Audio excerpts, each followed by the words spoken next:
every knob in your house. If you're anything like me, you probably don't remember.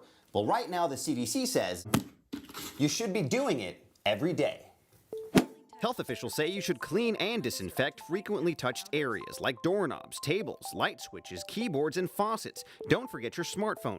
Cleaning is when you use soap and water to remove germs, dirt, and particles from surfaces. Disinfecting is using more potent chemicals that can kill germs and viruses.